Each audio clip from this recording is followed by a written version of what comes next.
You see, we were trained with a stable of stars. When I was growing up, I used to sneak over from my set when I was playing an extra or a small bit part and sneak over and watch the Lewis Stones, Wallace Beery, Greta Garbo, 3 Barrymores. 1 Barrymore is pretty powerful, but 3, 3, oh boy. Can I ask you about John Barrymore? I had heard so much about him and when I met him, I was, as you say, in awe of him, and I wanted so to be friends with him. So I offered him a Kleenex one day because his nose was always running, and he said thank you and dropped it like that. And I thought he was very unkind, but what a talent. He was just wonderful. Did you feel you were being exploited by him, or rather by the director? He almost steals the scene, but not quite, in a curious sort of way. I get the impression, for instance, that he's doing his best to upstage you slightly in the scene. Oh, always. Was but he? I had a low neck dress on. I fixed him. No, he was famous for upstaging in theater and in pictures. I must say he was fascinating, though. You constantly say how overawed you were when you met stars like Barrymore and Garbo. Have you ever met her? No. Oh, you'd be breathless. Really? Oh, you couldn't stand it. She's so beautiful. Yes. She's so wonderful.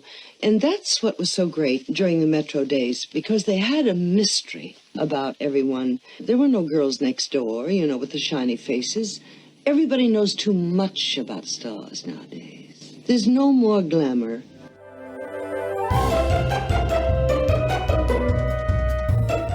Hello, I'm film historian Tony Maeda.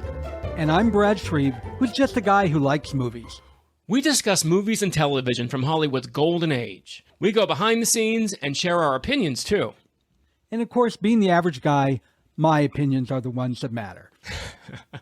As does your self-delusion. Welcome to Going Hollywood. Tony, it's time to record. I think so. I've never been so tired in my life. You've got to go on. I can't record tonight! I can't! You're breaking your contract. But I want to be alone. I'm not quite that diva-like. Wait a minute. Maybe I am. I almost think that your Greta Garbo, though not great, is better than your William Daniels. My William Daniels? Oh, my Boston, my St. Elsewhere. That was pretty good. I'm sorry, but that was pretty good. I can't dance tonight. I just love how extreme she is in that. Well, I want to tell you something. Before this movie, which we're talking about, Grand Hotel, yes. I had seen the whole "I want to be alone" in cartoons and stuff, and never knew where it came from. Comes from this movie. And when she said it, I'm like, oh my God, I just learned something. You know, it's interesting because that phrase became such a part of her persona that people said that she said it in real life. And she never said it in real life. She never said, I want to be alone. What she said was, I want to be let alone. Mm-hmm. And she even commented on it. She goes, there's the difference. You know, it's not that I want to be by myself. I want everyone to leave me alone. But it's funny, that became such a part of her persona that she actually made fun of it. In Ninotchka, where she plays the Russian commissar, her comrades say, would you like to be alone? And she goes, no. It's very light and simple. No. Well, it's like Cary Grant and Judy. Of course. So, yes, we are indeed talking about Grand Hotel from MGM in 1932. And we've been talking about, and not intentionally, we've been talking about a lot of all-star cast lately. And my original idea was to talk about Dinner at 8, because we had talked about, I had referenced how Ernest Borgnine and Stella Stevens were kind of like this 70s version of Wallace Beery and Jean Harlow. And I thought, oh, that'd be fun. Then we could watch Dinner at 8. Pre-code, I would love to talk about Dinner at 8 because I personally love Dinner at 8. Mm-hmm. And then I watched Dinner at 8 and I'm like, I still love it, but I really think we need to go to the granddaddy of it all, of all the all-star cast, because this truly is. We've said a lot about this is the granddaddy, this is the granddaddy. Grand Hotel truly is the granddaddy of all-star cast. It had never been done before, and everybody thought it was a bad idea, except one man, who we'll talk about, Irving Thalberg. Mm-hmm.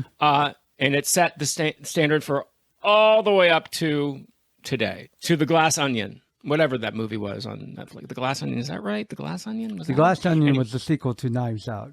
Knives Out, yeah, all the way up to, yeah exactly. Yeah. Don't and mention beyond, The Glass Onion. I love Knives Out. We won't mention the other one. So yes, I'm excited about talking about Grand Hotel because it is a movie that I truly adore.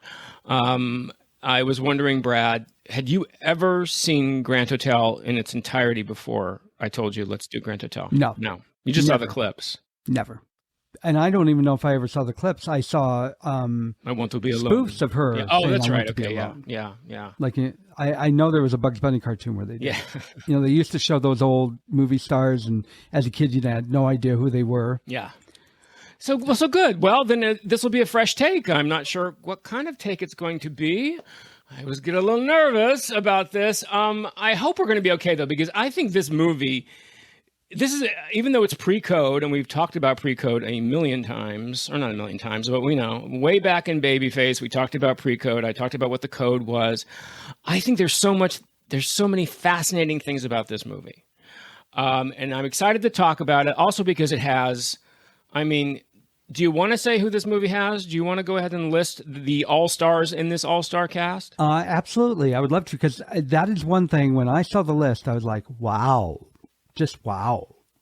Yeah. So I'm going to give the stars' names, and then later I'm going to try with the characters' names. Challenging. This takes place in Germany, yes. And we'll get to that because I'm really challenged by accents and pronunciations when it comes to. I used to be really good at it. I'm still pretty good as a rule, but some of them get me. Well, it's a Berlin between the wars, in which none of the characters have a German accent, except Wallace Beery. I thought they were all pretty good. Well, come on. Considering how bad they get sometimes in some movies and they come and go, I thought they were pretty good. You list the cast and I'll tell you what their accent is. Okay. I'm going to skip who normally gets number one and go to who I think is number one, which is Joan Barrymore. As Baron Felix von Geigen. Is that right? Geigen. And I'm not going to give the other names yet, but because everything pivoted around him. Yes. He was the centerpiece of the whole film. Theater dialect. Yes, theater. yes. He's a Barrymore, yes. And then we had Greta Garbo, I Want to Be Alone. Swedish. Joan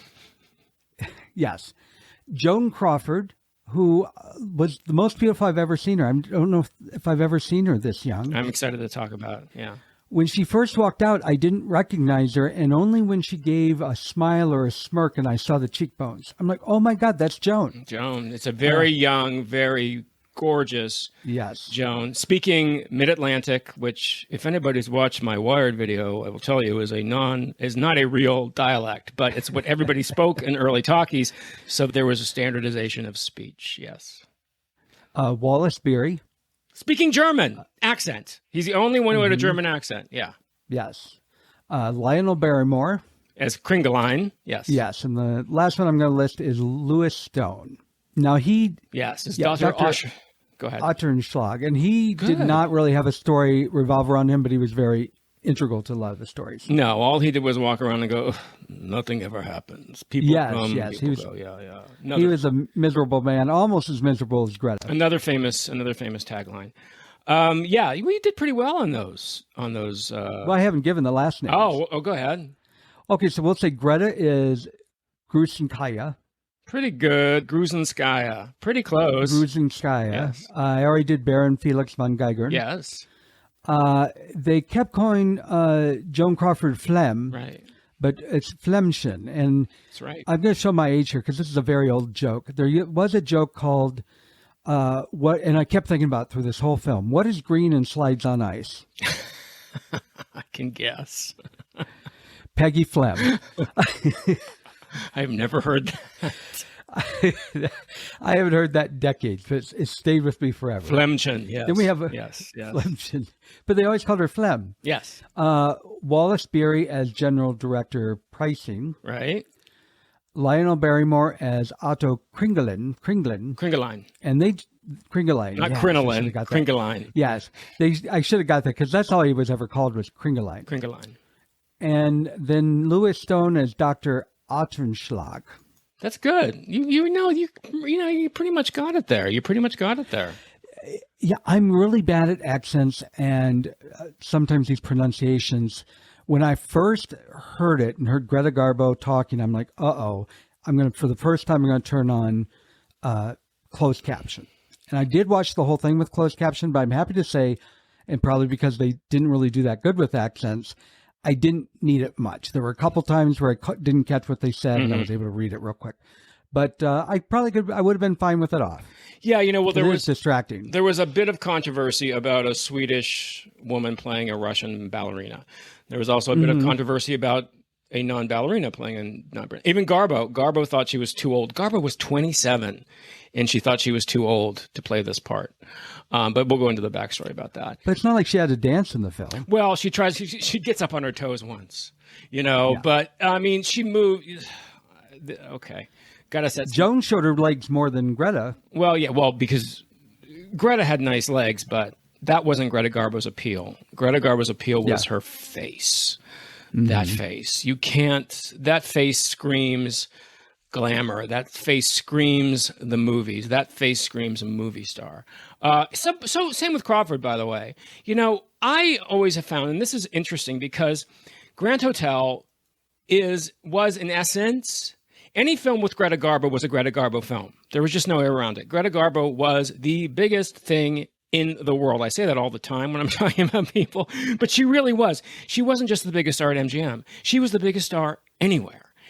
And everybody was in awe of her. Her co-workers were in awe of her. Betty Davis didn't work with her, but Betty Davis was around in awe of her. Hepburn in awe of her. Crawford was certainly in awe of Garbo. So it's kind of strange that, this movie, she gets top billing, and it's not even Greta Garbo, it's Garbo, like Bernhardt, like Duza. In fact, that's how they got Garbo to do it. But Thalberg said to her, "We'll bill you just your last name," because she wasn't crazy about Greta. She didn't like the name Greta, and she's like, "Oh, I can be like Duza. I can be like Bernhardt. All right." It's a Greta Garbo film for all intents and purposes, except, in my opinion, it is not, because to me, always from the first moment I saw this, the revelation in this film to me is Joan Crawford. Because if you only know Joan Crawford from Mildred Pierce, if you only know Joan Crawford from The Women, I'll even throw in The Women there. And God knows, if you only know Joan Crawford from Baby Jane, you don't know Joan Crawford. Because this is the most luminous, sexy, stunning, vivacious. Isn't she just, I don't know, my opinion is, she just scorches the screen in this movie. She does. She really stands out. I really don't see Greta Garbo as the star of this film. I know she gets top billing because of that era, but I think there were other storylines and other characters I found far more interesting. We'll get into those. In fact, I want to do the description of the show pretty quick because we are going to be talking about all these different characters. Yeah, if you're going to see a Greta Garbo film, if you want to see a Greta Garbo film, I would not, if someone said to me, what's a Greta Garbo film? I would not say Grand Hotel off the bat. I never would. I would say Ninotchka, I would say Camille, I would say Queen Christina. I wouldn't say Grand Hotel because, and we'll talk about why I wouldn't say that, but I think you're absolutely right in that respect.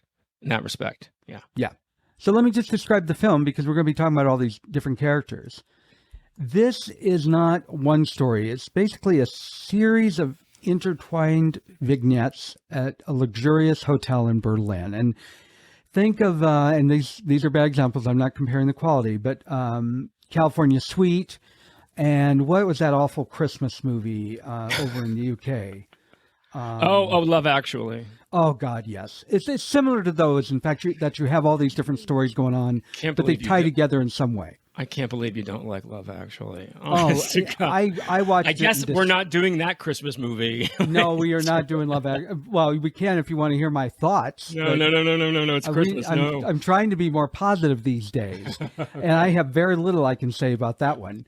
So anyway, it's this luxurious hotel in Berlin, and Baron Felix von Geitern is the center of it all. He is a once wealthy baron who is now a thief.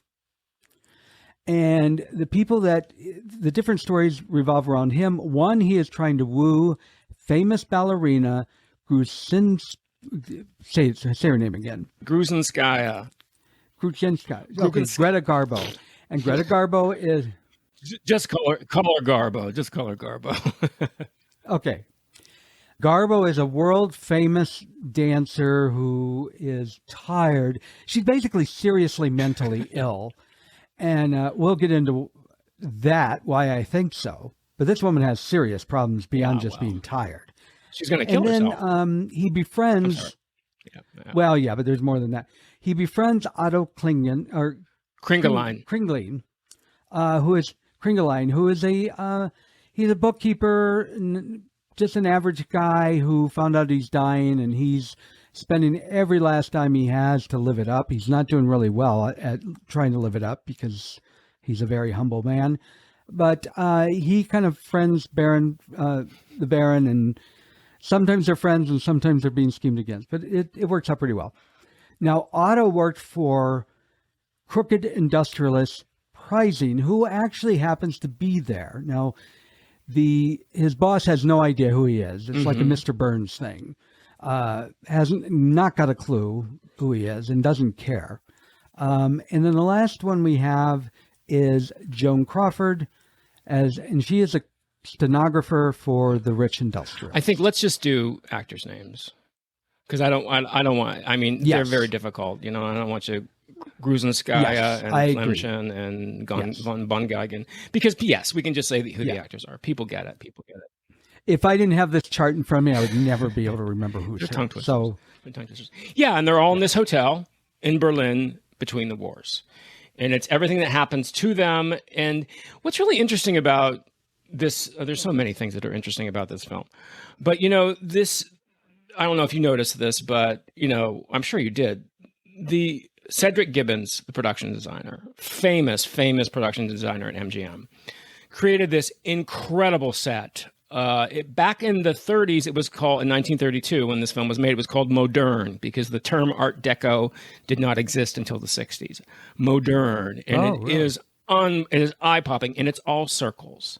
The reception desk is a circle. The lobby is a circle. The hotel is a circle. And you have those fabulous overhead shots of the circle. And the stories are circles. The stories are circular because these characters are all circling around each other, interacting with each other sometimes and affecting each other sometimes, but they all connect like a circle, except to her everlasting regret, Joan Crawford and Greta Garbo. Joan Crawford was so excited to be in a film, not only with two Barrymores, but with Greta Garbo, and then she doesn't have a scene with her.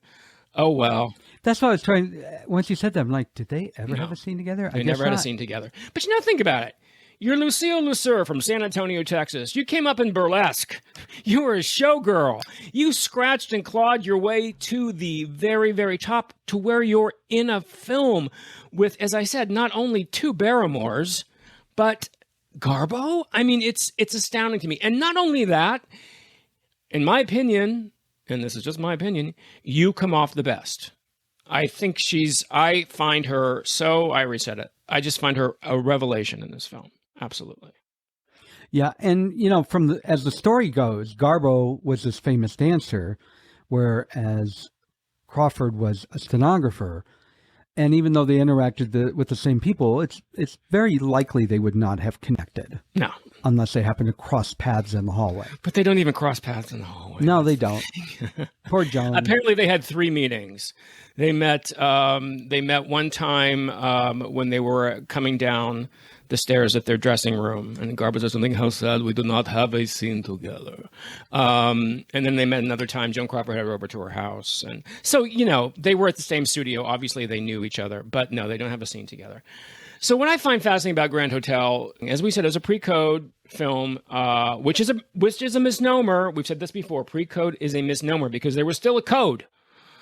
The code was established in 1930. The filmmakers just didn't follow it too strictly. And that's because the man heading the Studio Relations Committee at this point, which was a precursor to the Production Code Administration, his name was Jason Joy.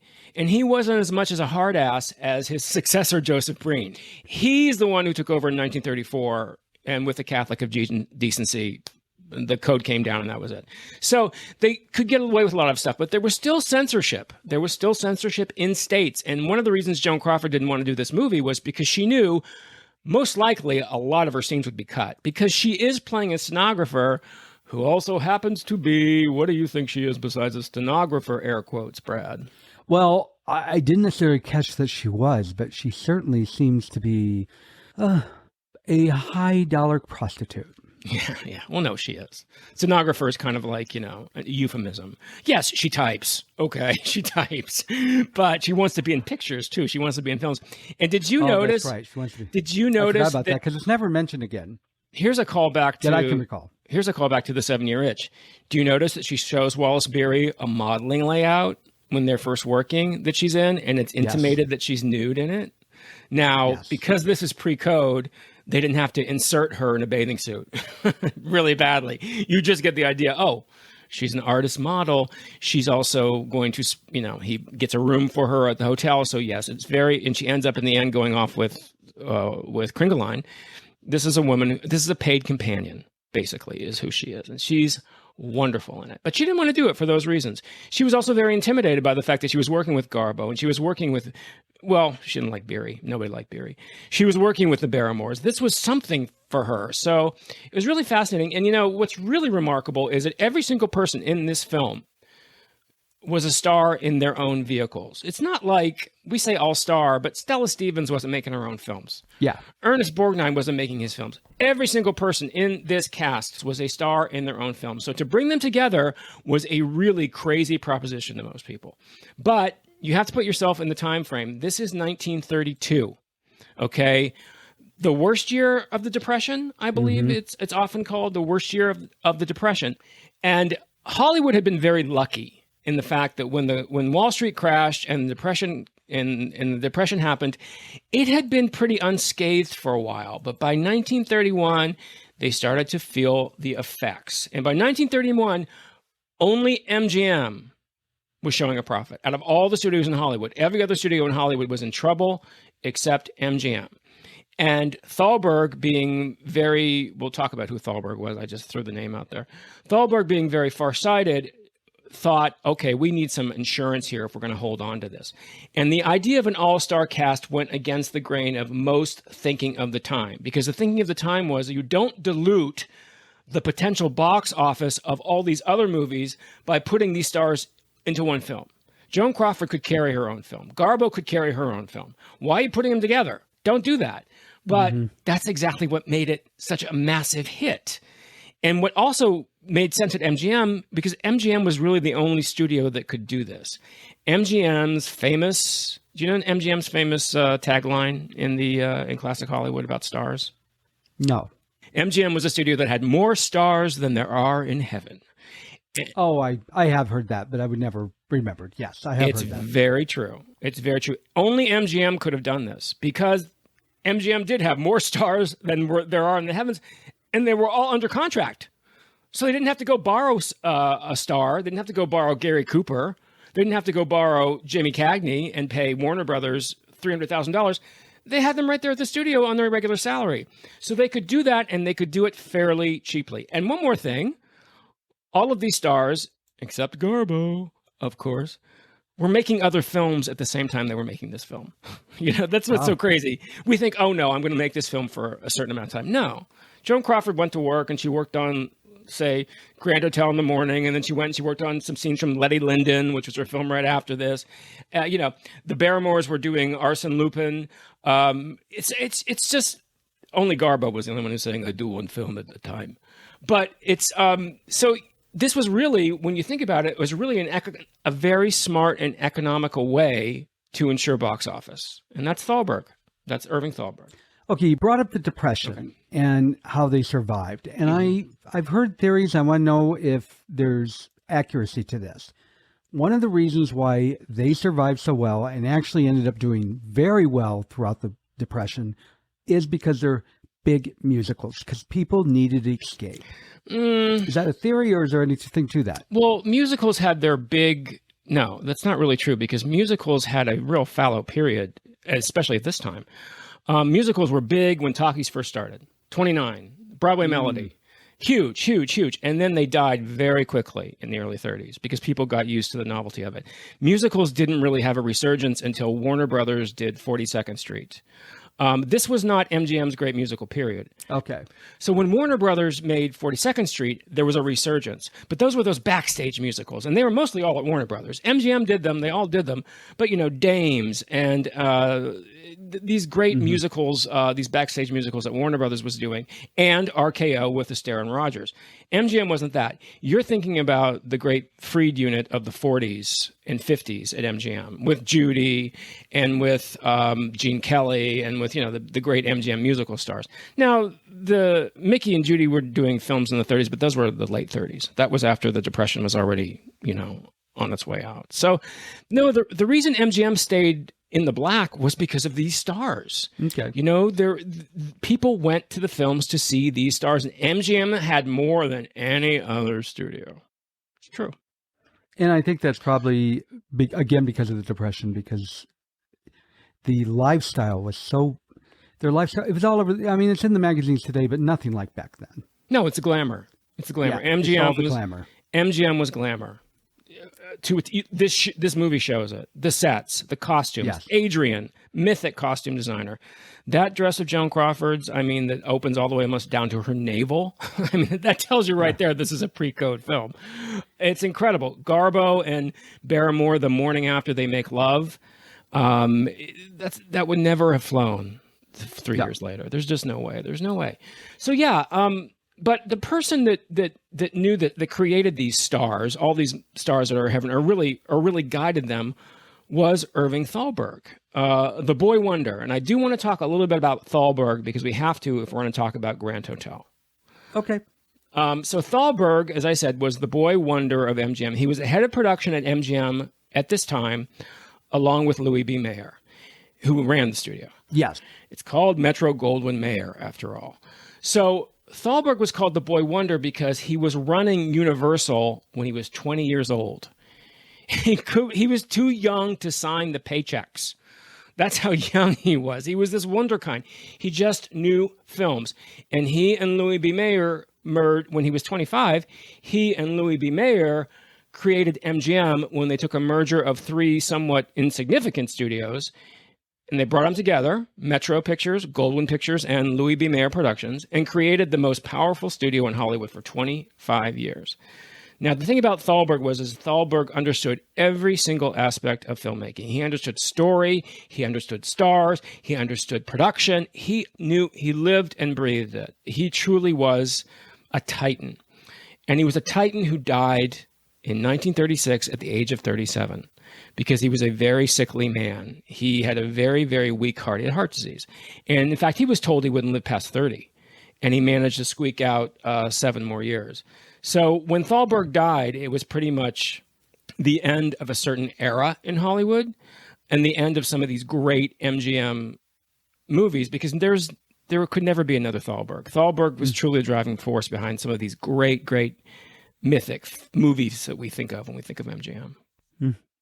So I guess this is the point I should probably ask you, Brad, because we've been talking for about 28 minutes here, and I've been going on and on and on with all this history mumbo jumbo. What do you think of Grand Hotel? When it first came on, I was like, wow, this is really impressive. The way it was almost like we talked about how some TV series, we mainly talked about St. Elsewhere, where you have a cast member in a conversation and then somebody else comes by in another conversation.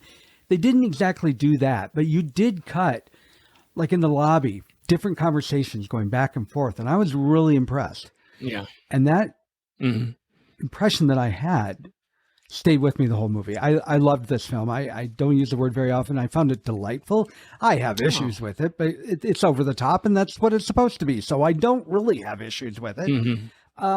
It was just fun. It was just plain fun. It is fun. I thought Garbo was ridiculous, but she was fun to watch ridiculous. Playing a diva. Yes. She's acting like a diva. Yes. And the pre-code stuff was great. The whole conversation between Barrymore and Crawford about dictation blew me away. That was so funny.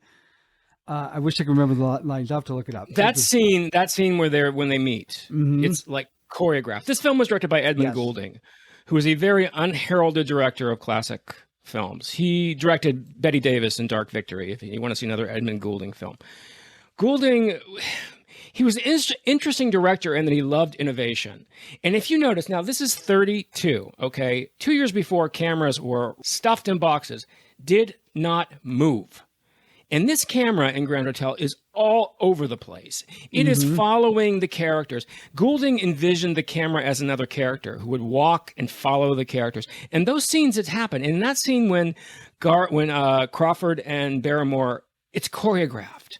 The way they move around each other, the way they're standing with, they're not looking at each other, they're looking away, but they're having a conversation. That's mostly because you had to have John Barrymore's left side. And Joan Crawford, you also had to have Joan Crawford's left side. Most actors like their left side, by the way. I like my left side. The way you do that is you have them talking to each other, but you have them not facing each other. But then Joan Crawford turns her head around, and it's beautifully choreographed. And it's a wonderful scene. It's so flirtatious and so charming. He did a phenomenal job in this film. Phenomenal. He really did. And that's where I was most impressed, that I have never seen that happen in a movie this old or even much after this, till much, much later. And probably because the cameras were so still. Yeah, well, exactly. This was, by this time the cameras had become more fluid. It's only a couple years though. It's pretty amazing. And this camera moves through this film. It gives it a lot of its energy, a lot of its drive. Another thing Goulding does, and this also has to go hand in hand with Cedric Gibbons in the phenomenal production design. And the cinematographer, we're going to talk about the cinematographer, William Daniels. Garbo's favorite cinematographer because he made everybody in this film looks utterly gorgeous. Joan Crawford, you could eat her with a spoon. She's so beautiful. Those huge eyes, her skin. Barrymore was 50 when he made this film. He was way past his prime. He was still a very, very popular leading man. He would die 10 years later, though. But he was feeling the effects of his alcoholism. By this point, he was wearing wigs. He was wearing girdles. They'd strap his face back with lifts. He wore lifts on his shoes because he was only about 5'6" or 5'7". So he had to light these people incredibly carefully, and he does it beautifully. They're gorgeous, but he also uses really cool lighting to comment on scenes. There's a couple scenes where, particularly with Wallace Beery, where the lighting is like overhead harsh lighting because it's a very harsh scene. It's so strong and rough. This film is full of these wonderful touches. Yeah, and since you're talking about it, I gotta say I was really stunned by how absolutely beautiful this film was. It was hard for me to believe that, given the time era, that these were actually sets built, because it looked very expensive. And I know there probably was a shaky wall or two here or there, but for the most part, it was gorgeous. And like you said, when they're up on the kind of the atrium of the hotel, and they're up on a high floor looking down, it reminded me of the Marriott in Atlanta, which has courtyard going straight down. And what's funny is right after that hotel opened, somebody jumped. So the fact that they were looking at that and talking about jumping, I'm like, ooh, this is a little bit real. But not to be gruesome, but it made me think of that. It just was gorgeous. It's gorgeous. Yeah. That who doesn't want to stay in a hotel like that? My God, what an incredible, the lobby alone, incredible. Yeah. So I want to give a brief background about the film and just where it came from and what it was. So the film Grand Hotel is based on a play and a book. The book was first. It's by Vicky Baum, and it's called Menschen im Hotel. Oh, excuse that, if you will. And it's about what we watch in the movie, about a group of people staying at this fabulous hotel in Germany. Now, Vicky Baum actually worked as a chambermaid for several hotels, and she heard stories about one particular story caught her eye. It was a scandal between a ballerina, a businessman, and a prostitute. Now, does that ring a bell with anybody? That's pretty much, the characters are different, but we got a ballerina, we got a businessman, and we have an air quotes prostitute in this film. There's also interesting, there was a lot of nudity in Vicky Baum's book. The ballerina, Gruzinskaya, Garbo, is nude when the Baron first meets her, when she runs into the Baron in her hotel room. The Baron's nude. He hangs around his hotel room just in his socks, which I thought was kind of cool. Oh. Flemschen, when Joan Crawford's character, Flemschen, when she discovers that Preisling has killed the Baron, she runs out into the hotel lobby, not the lobby, the hallway nude. Obviously, that one going to fly in Hollywood if it was pre-code or not. So there's no nudity in the movie, obviously, except for, how low Joan Crawford's neckline is. But what was interesting about this was that Thalberg purchased the rights to the book before the play ever happened. Oh. So MGM basically financed the play. When it was, because this is so genius about Thalberg, because what are they doing? They're financing a play. It's a success, so they don't have to worry about buying the film rights. They already own them. And you also have this built-in buzz for this property. So, Thalberg knew everything about everything to do with films. And it's such an incredible, the play was a huge hit. It opened on Broadway in 1930. It ran for 459 performances. And yes, Thalberg then had the idea of making this into an all-star cast epic.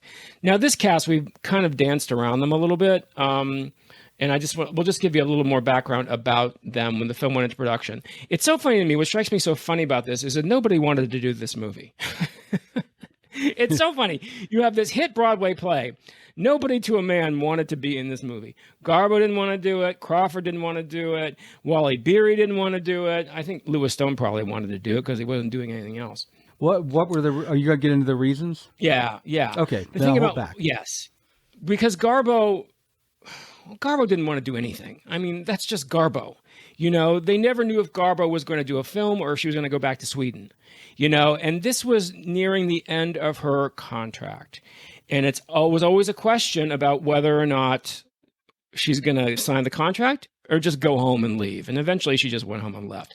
But they did get her back. But this was getting near the end of her contract in 32. So they wanted to get her in something, a couple things, before she left and came back God knows when. It sounds like she was very similar to the character in this film. She is. That's the thing. This is why it's interesting, because in that respect, the whole, leave me alone thing is very similar to her. But Garbo, this was not natural for her, this type of character. Garbo was a very pragmatic Swede.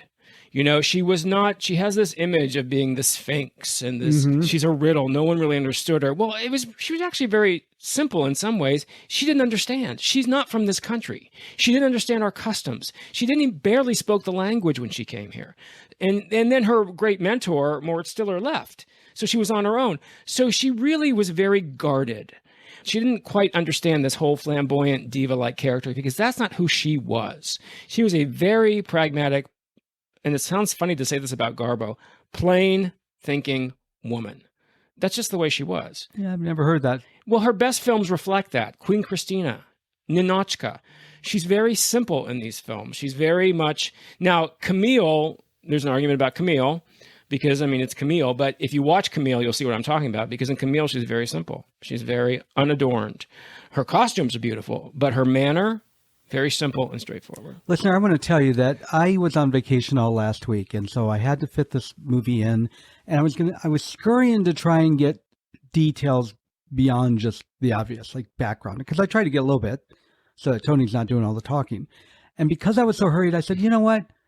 I know Tony probably knows this movie's backwards and forwards, so I'm just going to let him do most of the talking, and that's what I'm doing today. So, and actually, this is very enlightening. It's fascinating, so I'm enjoying it. I hope you are as well. I'm glad I'm entertaining my audience of one. Yeah, everybody else turned this off by now, but I'm enjoying it. So in Garbo's best roles, she's unaffected, she's simple, she is very, very far from this type of diva-like flamboyant character. So that could be a reason why she sometimes seems a little over the top in her performance, because she was really kind of uncomfortable. However, you also have to remember, these films were designed to be shown on 30-foot high screens in huge arenas. We're watching them on our TVs or, God forbid, on our phones. And it's not the same impact as if it was a big event. So you have to keep that in mind. So she decided that she would do it because, like I said, they said they would bill her just as Garbo. And most importantly, she wanted the opportunity to work with John Barrymore. She originally wanted her great love, air quotes, John Gilbert in this, but John Gilbert was having problems at this point with his career. So they gave her a Barrymore, and there was no way she was going to turn down a Barrymore. In fact, so unlike her, usually she was very much to herself. She famously had screens around when she was filming a scene. Screens would be put up, and the only people that were allowed to be in her eye line, kind of like Faye Dunaway, but much, much, much less entitled. The only people that could be there were the director and the cameraman, because it would ruin the illusion for her. She was so very much into that character. She would stay on the set and talk to Barrymore and laugh with Barrymore, and people were stunned because this isn't Garbo. Who's this woman who's actually laughing and talking and being jovial with this man? Because she adored John Barrymore. She said to him after they did one of their scenes, she said, "You have no idea what it means to me to work with so great an artist." So that was another reason why she did it too. She wanted to work with Barrymore, and thank God she did, because I think they're wonderful together. Yeah, they really are. They probably had the best chemistry out of the whole thing. Now, granted, Crawford and Beery were not supposed to have chemistry given their characters, but those two just were perfect together, just absolutely perfect. They seemed like a real couple to me. I think Barrymore and Crawford have chemistry. I think they have a great sexual chemistry in the beginning. I said Beery and... Oh, Beery. Well, I'm sorry. I think it's Barrymore. No. Beery, yeah, he's another story.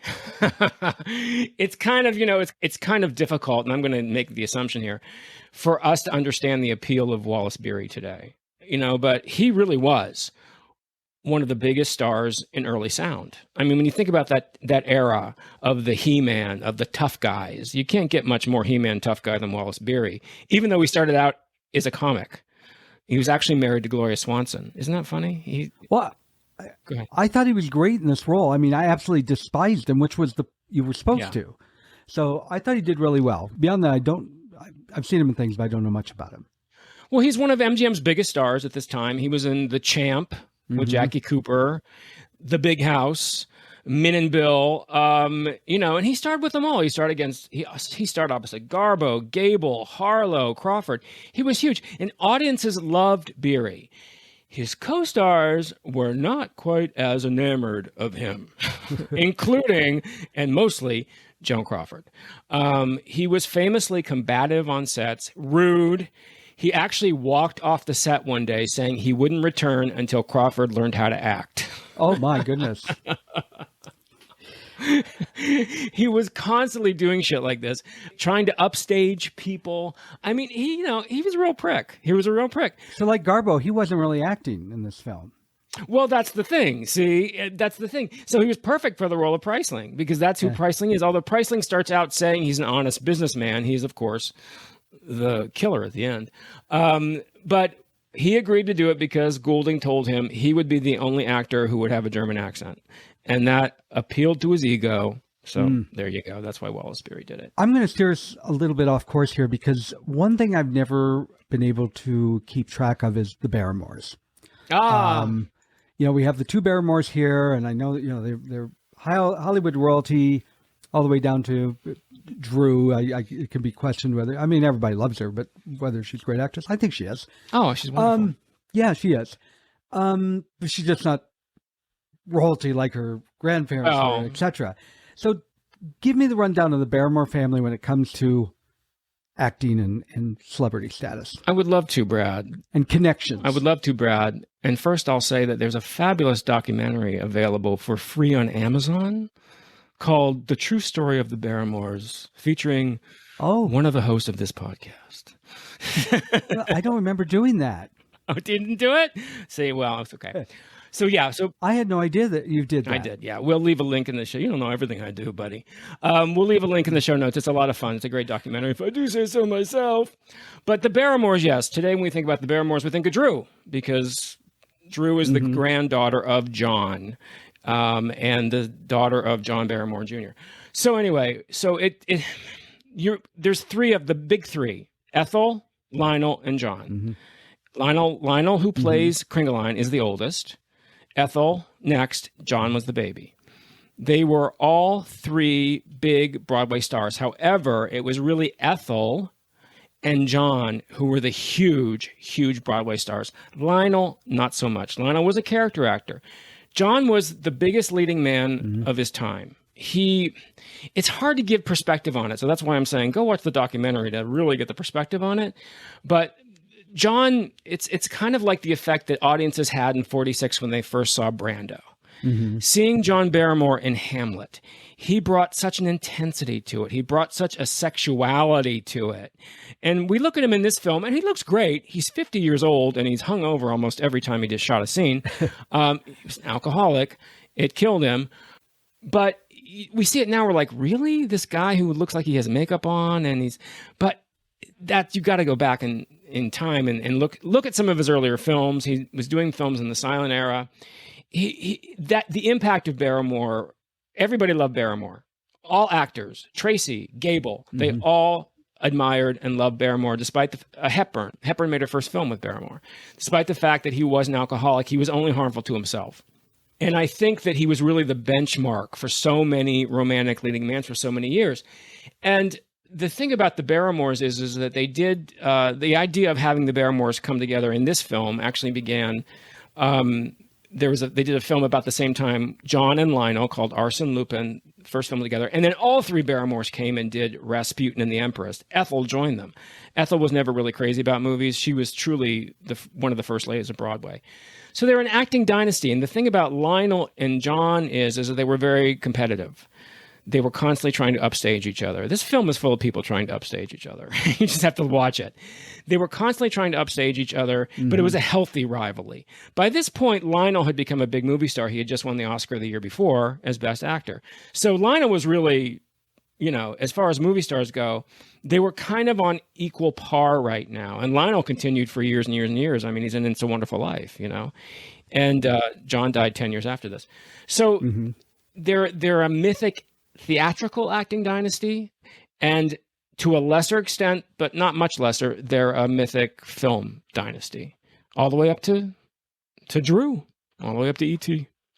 Thank you. Clear that up for me. And go watch the documentary. I can clear it up more. I will. It's moved up my list. I don't think I want to know everything about you, but that's when I wish I did. And finally, we have Lewis Stone, who plays the doctor, who basically his function in this film is to say, Grand Hotel, no, people come, people go, nothing ever happens. He pretty much walks around like a stereotypical stuffy mortician. Yeah, he does. He really does. So I think I want to talk a little bit about the movie itself. Brad gave a brief synopsis of what happens. I think what's important about this film, and when people might be like a little put off by it, if they know this is a film about death and money. Who doesn't want to see a film about death and money? Almost everybody in this film needs money and will do just about anything to get it. Yep. The Baron, he is going to steal the ballerina's pearls. Flemchen is willing to sleep with this reprehensible Priceling in order to be a kept woman, to get money. He is Priceling's doing all kinds of machinations in his business to get money. Kringeline, who never had any money but who is dying, there's the death, is in there as well. So it's funny, it's another movie about greed and what greed does to people. And all these major characters in crisis, and they all come together in this hotel. Again, it's circular. They all come together in this hotel, which is a character in this film. Yep. And if you notice in the beginning of the movie, the film is bustling and alive. Yeah. People are coming and going, and they're running all over the place.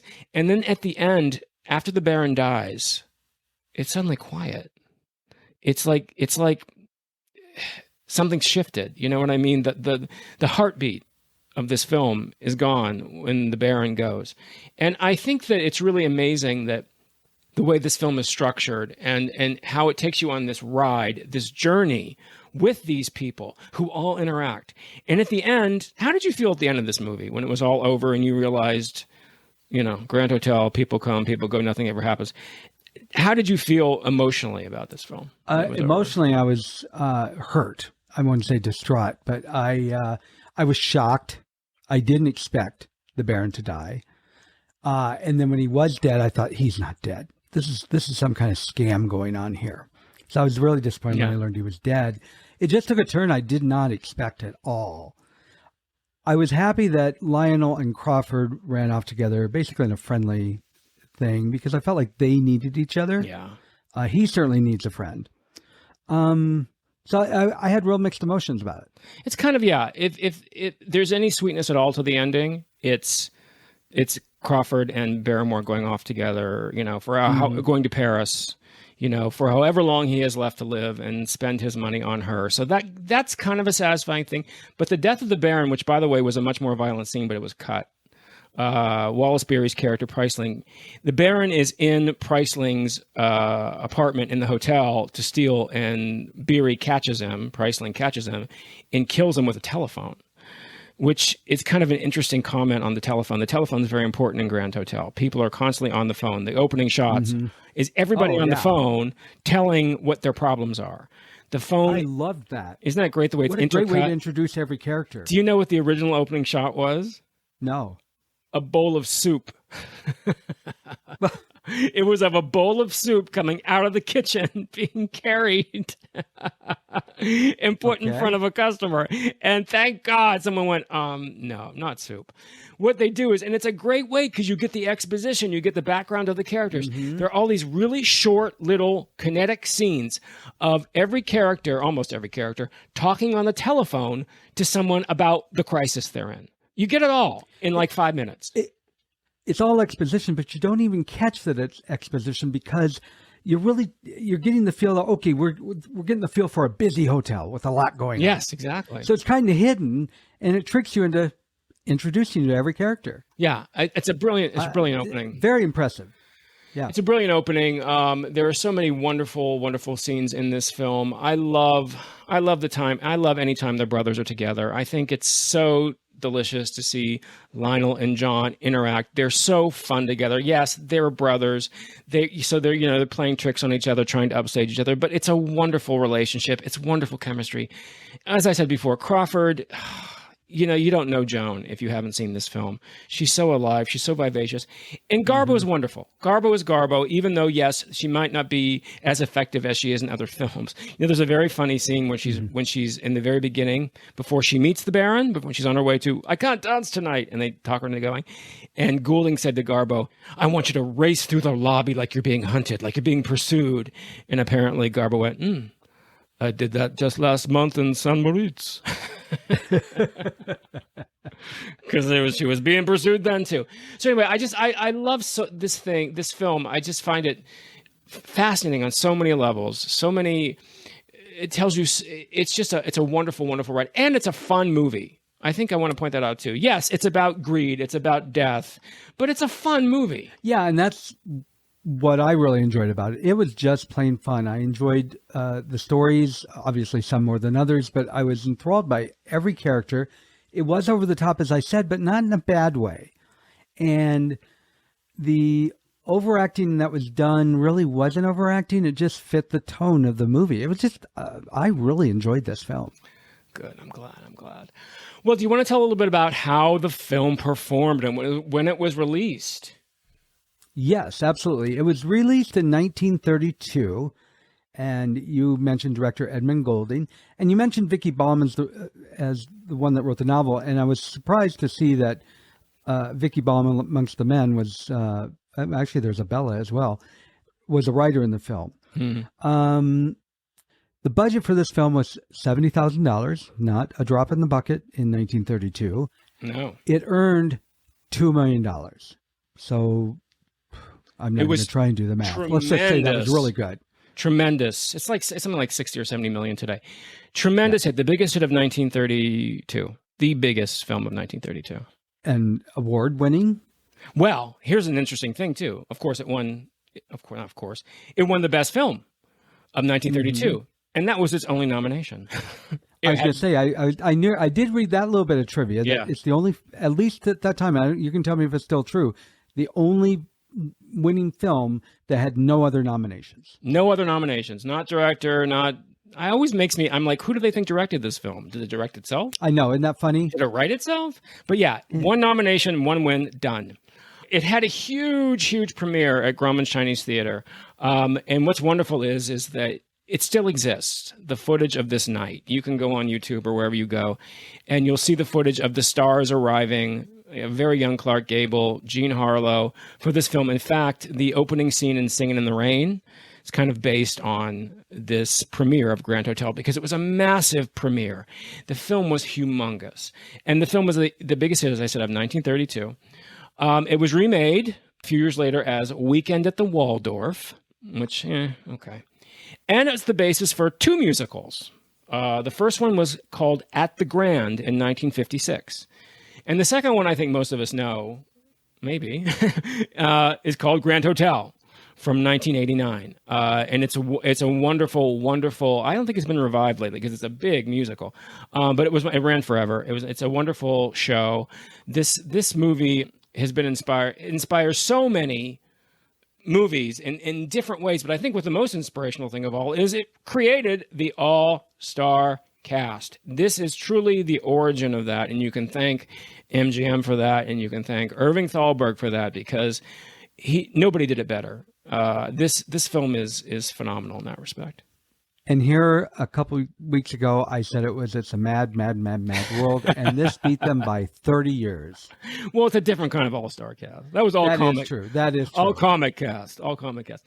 I think what I want to say, though, and now you know how I feel about Pauline Kael. Pauline Kael was a film critic back in the day for The New Yorker. She wrote for a couple days. So I have my issues with Pauline Kael. But I love this. This is what Pauline Kael wrote about this film. She said, "There is every reason to reject Grand Hotel as an elaborate chunk of artifice.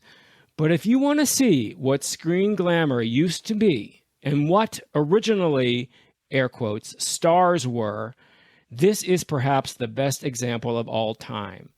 Grand Hotel is still entertaining because of the force of the personalities involved in the omnibus of the story." And Pauline, you took the words out of my mouth. That's exactly what Grand Hotel is. If you want to see glamour, if you want to see movie stars, watch Grand Hotel. Yeah, everything she said nailed it. And I want to go back to why I said Garbo is insane. Okay. Well, first of all, it did get. She played a role of being a tired dancer almost too well, because she was making me tired. Every time she's like, "Oh, I'm tired." And okay, but the reason I say she's crazy is John Barrymore shows up in a room like, "Who are you?" And he's like, he starts wooing her. "I'm a fan. I'm here every night that you are dancing." And she's just like, "Okay, you're hot," kind of thing. I mean, I'm exaggerating a little bit, but it wasn't much different than that. And she was awfully forgiving of this man that's basically creep, who says in her eyes should be, because he's been saying he's hanging out in her room while she's gone because he's madly in love with her. And he keeps talking about how in love with her he was when he had never even met her. It's a very toss around of the word love. And she just goes for it. And the next thing you know, she's ready to run off with him in a matter of minutes. It was hysterical. I am not saying it wasn't good. It was fun, but it was hysterical, because I'm like, this woman is insane. First of all, argument number one against that, it's John Barrymore. If you walked out of your bathroom and Barrymore was standing in front of you telling you how wonderful you were, how beautiful you were, you might think about, why don't you have a seat? Second of all, she's suicidal. Yes. And she's at the end of her rope, and he prevents her from killing herself. She's very confused, if you notice in that. She thinks she should call for somebody, but here's this intriguing man, and she's at the end of her rope. So, yeah, I get what you're saying. The character is a bit extreme, but that's the point. And that's the point of this film. And right. I mean, the whole reason he pops out of hiding is because she's about to kill herself. And I liked his character the minute he threw down her pearls and said, I can't do this. That's why I was very sad when he died. I love burglars. I love movies about burglars. My favorite mystery novel is about a burglar that gets hung up with a crime in every novel. And so I was really endeared to him when that happened. And then when he threw down the pearls and said, "I can't do it," I'm like, oh, I love this guy. So when he died, I was crushed. Yeah, he really, yeah. Plus, he's incredibly it's- charming and handsome. He's incredibly charming, he is. So, Brad, is there anything else you want to say about the movie or the podcast or anything else? I have a couple things. You mentioned The Woman earlier, and my husband worked backstage in the theater for The Women, and he loves the movie, and he has been asking, when are you, Tony, going to do The Women? And he's asked quite a few, and I'm like, that's too early. And I brought it up a few times, and we just haven't gotten around to it. So, listener, if you want us to talk about The Women, let us know. Send us an email, text us. You can do that in the show notes, or just let us know some way. I would love to talk about The Women. I thought you hated The Women. That's why I never mentioned The Women. No, I brought it up a few times. We never had a back and forth on it. I just brought it up, and we always seemed like we went somewhere else. Hey, yeah. If people want to hear Brad decimate the women, send us a text, email. I'm going to rip it to shreds. Oh, God. Another great Joan Crawford performance, anyway. So the only other thing I have to say is, if this is your first time listening, please subscribe so you know when the next episodes are coming out. And if you're a long-time listener or even a short-time listener, rate and review us. When others are looking for a new show and they see those reviews, it will help them say, hey, maybe this is worth listening to. And we hope you think so. We do. Well, Brad, I guess that brings us to another end of Going Hollywood Podcast. Going Hollywood Podcast. Always the same. Movies come, TV shows go. Nothing ever happens. New shows come in, new shows are gone. It's all the same. That's it. So I guess it's time to say it, but I don't want to say it. So let's not say goodbye. Let's just say au revoir. No. If I knew German, I'd say goodbye in German, but I don't. So let's just say goodbye. Auf Wiedersehen, darling. Oh my God, that's so obvious. How could I forget? Bitte. Ciao. Bye, everybody.